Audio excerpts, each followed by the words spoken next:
নমস্কাৰ ছাৰ। নমস্কাৰ sir. Sir কি নাম আপোনাৰ? পংকজ সাক্সেনা। পংকজ, আপুনি ক'ৰ পৰা আহিছে? দিল্লীৰ সোনিয়া গান্ধী কেম্প। পংকজ, আপুনি সন্ত ৰামপালদেৱ মহাৰাজৰ পৰা নাম দীক্ষা কেতিয়া ল'লে?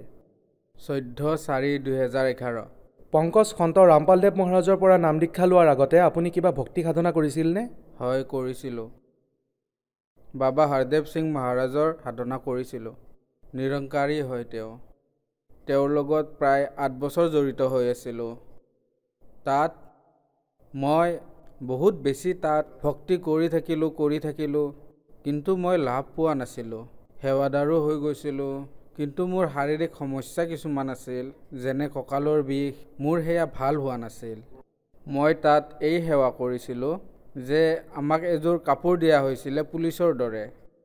সেয়া পিন্ধি মই তাত সকলো ভক্তৰ সেৱা কৰিছিলোঁ। পেণ্ডেলবোৰ ইফাল সিফাল কৰা আৰু মেটসমূহ পাৰা আৰু কিবা কিবি কাম, এইবোৰ সেৱাই মই তাত কৰিছিলোঁ। ভাণ্ডাৰাবোৰত যেনে ধৰক লংগৰ লাগিছে, এই ধৰণৰ সেৱাই কৰিছিলোঁ তাত। তাৰ পিছত মই আশুতোষ নামৰ এজন মহাৰাজ আছে, তেওঁৰ পৰা মই নাম দীক্ষা উপদেশ ল'লোঁ, লাভ পাম বুলি ভাবি। তেওঁ ক'লে যে বিনা নিত বজায় নিশ্চিন্ত বাজে ঘণ্টা শংখ নগাৰীৰে। তেওঁ ক'লে যে পৰমাত্মাক তোমাৰ নিজৰ শৰীৰৰ ভিতৰতেই দেখা পাবা। মই ক'লোঁ যে ঠিক আছে ভাই, দেখাই দিয়ক। তেওঁ এনেকৈ মোক কাণ বন্ধ কৰিব ক'লে আৰু ক'লে যে তুমি এতিয়া ইয়াৰ ভিতৰত শুনা পাবা।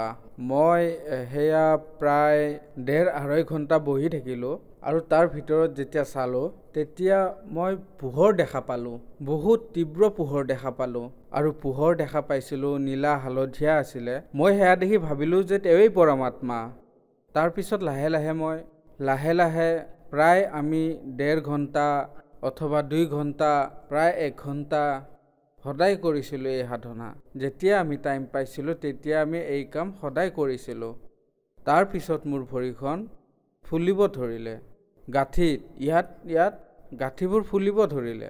ফুলি যোৱাৰ কাৰণে মই ভালদৰে কাম কৰিব পৰা নাছিলোঁ। আকৌ ক'লে যে তোমাৰ এই সমাধি ভাল, পৰমাত্মাই তোমাক সদায় দেখে। কিন্তু তাৰ পিছতো মোৰ সমস্যা ভাল নহ'ল, বাঢ়ি গৈয়ে থাকিল, ভৰিৰ বিষ। তাৰপিছত আশুতোষ মহাৰাজৰ যি শিষ্য আছিল, তেওঁৰ ওচৰলৈ গৈ মই সুধিলোঁ যে মোৰ এই ভৰিত বিষ হয়।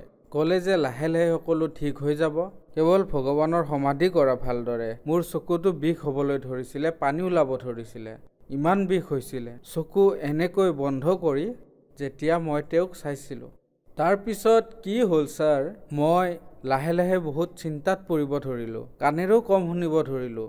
এই অৱস্থাৰ বাবে মই বহুত চিন্তাত পৰি গৈছিলোঁ। তেন্তে ছাৰ আপুনি সন্ত ৰামপালদেৱ মহাৰাজৰ শৰণলৈ কেনেকৈ আহিল? ছাৰ, এটা চেনেল আছে, তাত সন্ত ৰামপালদেৱ মহাৰাজৰ সৎসংগ চলি আছিল। সন্ত ৰামপালদেৱে কৈ আছিলে যে যিসকল মোৰ শিষ্য হয় তেওঁৰ তাত 24টা সিদ্ধি আহি যায়, এই প্ৰথম নাম উপদেশ যিয়ে লৈ লয়। সন্ত ৰামপালদেৱে এই শব্দ কৈছিলে যে সোহম নাম যি আছে, ধ্ৰুৱ আৰু প্ৰহ্লাদেও পাৰ কৰিব নোৱাৰিলে, গতিকে তুমি কেনেকৈ পাৰ কৰিবা? তাৰপিছত মই ভাবিলোঁ যে সোহম নামটোতো ময়ো পাইছোঁ। আশুতোষ মহাৰাজদেৱে কৈছিলে বাহিৰলৈ এৰা, হম ভিতৰলৈ নিয়া। এয়াই সোহম হৈ গ'ল, ভগৱানৰ নাম হৈ গ'ল।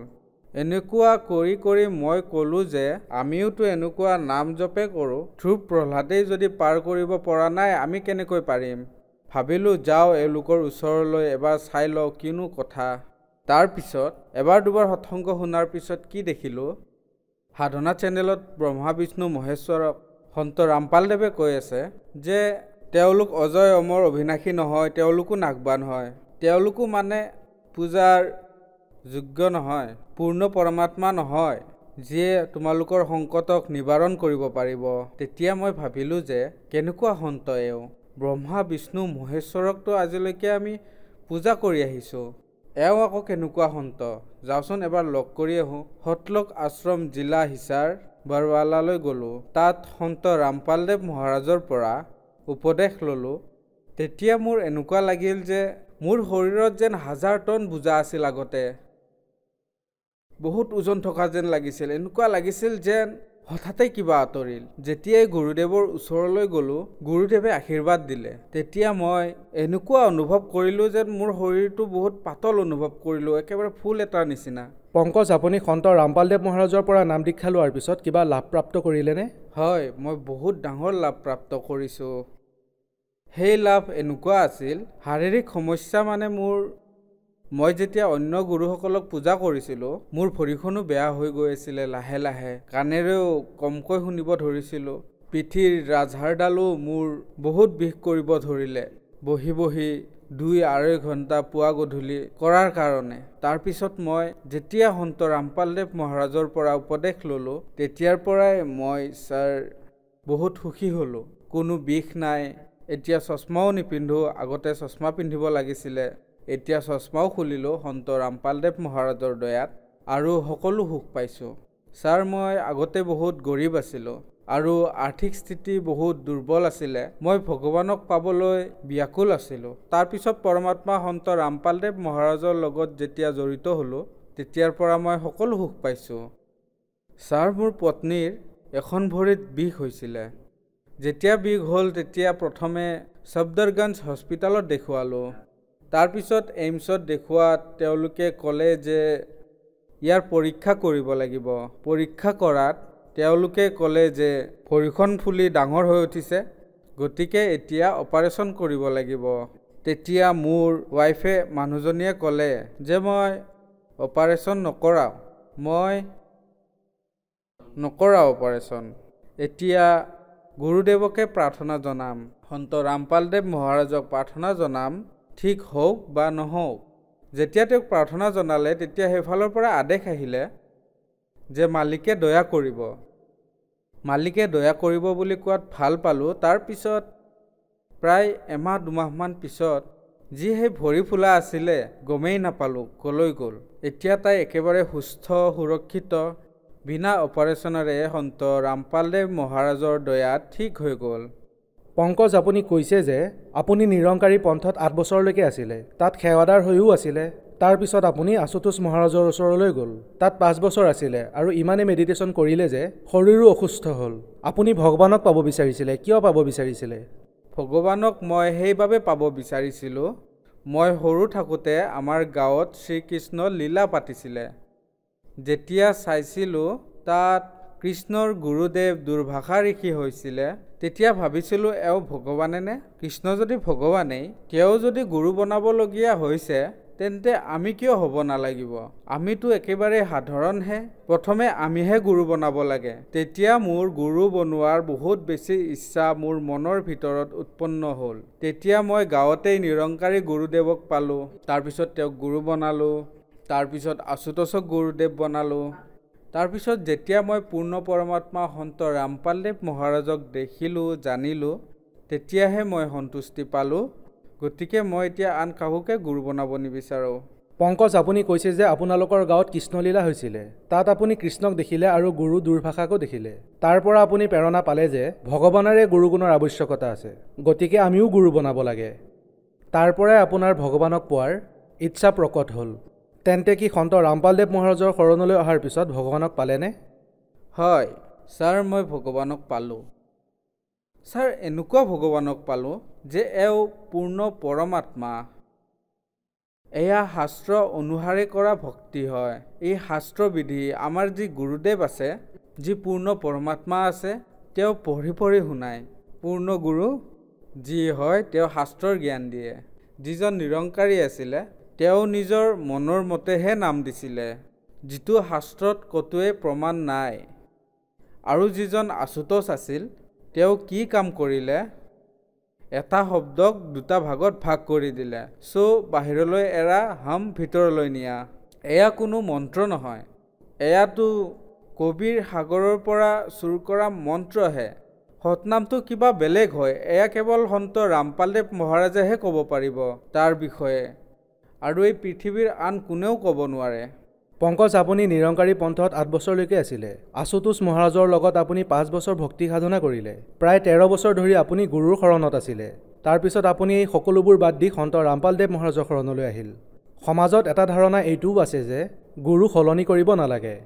তথাপিও আপুনি গুৰু সলনি কৰিলে। আপোনাৰ হিচাপত আপুনি ঠিকে কৰিলেনে? হয় ছাৰ, মই মোৰ হিচাপত ঠিকেই কৰিছোঁ। শাস্ত্ৰত প্ৰমাণ আছে, যেতিয়ালৈকে সত্য গুৰু নোপোৱা তেতিয়ালৈকে 10, 20, 50টা গুৰু বনাব পাৰা। মানে সঁচা গুৰু যেতিয়ালৈকে নোপোৱা তেতিয়ালৈকে গুৰু চেঞ্জ কৰি থাকা, তাত একো পাপ নালাগে। এতিয়া আমি আন গুৰুক গুৰু বনোৱাৰ প্ৰয়োজন নাই। পূৰ্ণ পৰমাত্মা সন্ত ৰামপালদেৱ মহাৰাজেই মোৰ গুৰু হয়। ছাৰ, আপুনি কৈছে যে এতিয়া সঁচা গুৰু পাইছে। তেন্তে কি আগতে আপুনি যি ভক্তি সাধনা কৰিছিলে, যেনে আশুতোষ মহাৰাজ অথবা নিৰংকাৰী পন্থ আছে, বাবা হৰদেৱ সিং আছে, এওঁলোক কি সঁচা গুৰু নাছিল? এওঁলোক মিছলীয়া গুৰু। আপুনি কেনেকৈ ক'ব পাৰে যে এওঁলোক মিছলীয়া গুৰু? মই এইকাৰণে ক'ব পাৰোঁ, কাৰণ এওঁলোকে শাস্ত্ৰ বিধি অনুসৰি সাধনা নিদিয়ে। এওঁলোকে বেলেগ শাস্ত্ৰৰ কথা কয়। যেনে এখন চাইকেলৰ চকা, যদি তুমি চাইকেলত এটা চকা লগাই চলোৱা তেন্তে তুমি কেনেকৈ চলাব পাৰিবা? চাইকেলৰ 2টা চকা জইন কৰিলেহে চলিব। তেওঁলোকে সতনামৰ বিষয়েও পৰমাত্মা সন্ত ৰামপালদেৱ মহাৰাজেহে ক'ব পাৰিব। এয়াতো কেৱল এটাহে তাৰ পৰা চুৰ কৰা নাম হয়, আৰু সেইটোৱে ভাঙি চিঙি আধা ভিতৰলৈ নিয়া আৰু আধা বাহিৰলৈ পেলাই দিয়া বুলি কৈ থাকে। গতিকে এয়া ভুল। এওঁলোক ভগৱানৰ ৰোষত পৰি আছে। পংকজ, আপুনি কি নিচাও কৰিছিল নেকি? হয় ছাৰ, মই নিচা কৰিছিলোঁ। মই বিড়ি খাইছিলোঁ আৰু তাম্বাকুও খাইছিলোঁ। কেতিয়াবা সম্পৰ্কীয় যদি ঘৰলৈ আহে মই তেতিয়া মদো খাইছিলোঁ। গতিকে মই ইমানবোৰ সাধনা কৰাৰ পিছতো এৰিব পৰা নাছিলোঁ। মই কেইবাবাৰো শপত খাইছিলোঁ গুৰু নিৰংকাৰীৰ। মই কৈছিলোঁ যে মোৰ এই তাম্বাকু খোৱা অভ্যাসটো এৰাই দিয়ক। মই এৰিব পৰা নাছিলোঁ, মনে মনে হ'লেও খাইছিলোঁ। নিৰংকাৰী বাবাজনে দিয়া মন্ত্ৰটোৰ জপো কৰিছিলোঁ মই, তথাপিও এৰিব পৰা নাছিলোঁ। নিৰংকাৰীত কৈছিলে যে তুহি নিৰংকাৰ মে তেৰি চেনা মেনু বক্স লো। এয়া শাস্ত্ৰৰ ভিতৰত ক'তো প্ৰমাণ নাই। এই যি মন্ত্ৰ আমাক দিয়া হৈছিলে যে তুহি নিৰংকাৰ মে তেৰি চেনা মেনু বক্স লো, এয়াতো ছাৰ এক প্ৰকাৰে ভগৱানৰ এয়া কয় যে আৰাধনা। ছাৰ, আপুনি কৈছে যে আপুনি নিৰংকাৰী পন্থত আছিল আৰু নিচা এৰিব বিচাৰিছিল কিন্তু এৰিব পৰা নাছিল। তেন্তে কি নিৰংকাৰী পন্থত নিচা কৰাটো এলাও আছিল নেকি? হয়, এলাও আছিল। তাত মাংস খোৱাও এলাও আছিল। কোৱা হয়, খান পান সিফ তন কে খাতিৰ ৰু সে কোই সম্বন্ধ নেহি। তাত মাংসও খাব পাৰে আৰু নিচাও কৰিব পাৰে। তাত কৰিব নোৱাৰে য'ত সৎসংগ চলি থাকে, পিছত সকলো কৰিব পাৰে। তেতিয়া মই এয়া ভাবিলোঁ যে এওঁলোকে নিচাও কৰে আৰু বেলেগ জন্তুৰ মাংসও খায়, তো এওঁলোকে কেনেকৈ ভগৱানক প্ৰাপ্ত কৰিব পাৰিব? সেইবাবে মই এৰি দিলোঁ। তেন্তে কি সন্ত ৰামপালদেৱ মহাৰাজৰ শৰণলৈ অহাৰ পিছত আপুনি নিচা কৰিব এৰিলেনে? হয় ছাৰ, সন্ত ৰামপালদেৱ মহাৰাজৰ পৰা যেতিয়াই উপদেশ ল'লোঁ, উপদেশ দিয়াৰ পিছত মোক ক'লে যে এইবোৰ তুমি কৰিব নোৱাৰা। তেতিয়া মই ভাবিলোঁ যে ভাই মই ইমান দিনে চেষ্টা কৰিও এয়া এৰাব পৰা নাছিলোঁ, আৰু এবাৰ চেষ্টা কৰি চাওঁ। তেতিয়া ভগতদেৱে ক'লে যে চেষ্টা কৰিবা, নাখাবা। মই ক'লোঁ ঠিক আছে। সন্ত ৰামপালদেৱ মহাৰাজৰ পৰা উপদেশ লৈ অহাৰ পিছত যেতিয়া মোৰ খোৱাৰ বাবে ইচ্ছা গৈছিলে, তেতিয়া মই প্ৰথম মন্ত্ৰ মাতিবলৈ আৰম্ভ কৰি দিওঁ, আৰু যেতিয়া আৰম্ভ কৰোঁ তেতিয়া সেই নিচা মোৰ ওচৰলৈ নাহিছিল। এতিয়া যদি কোনোবাই বিড়ি চিগাৰেট তাম্বাকু খাই মোৰ ওচৰলৈ আহে, মই বহুত বেয়া গোন্ধ পাওঁ। আগতেতো ভাল পাইছিলোঁ, কিন্তু এতিয়া বহুত বেয়া গোন্ধ পাওঁ ছাৰ। এতিয়া মই এনেকৈ মোৰ নিচাৰ অভ্যাস এৰিব পাৰিলোঁ। ধন্যবাদ ছাৰ। ধন্যবাদ।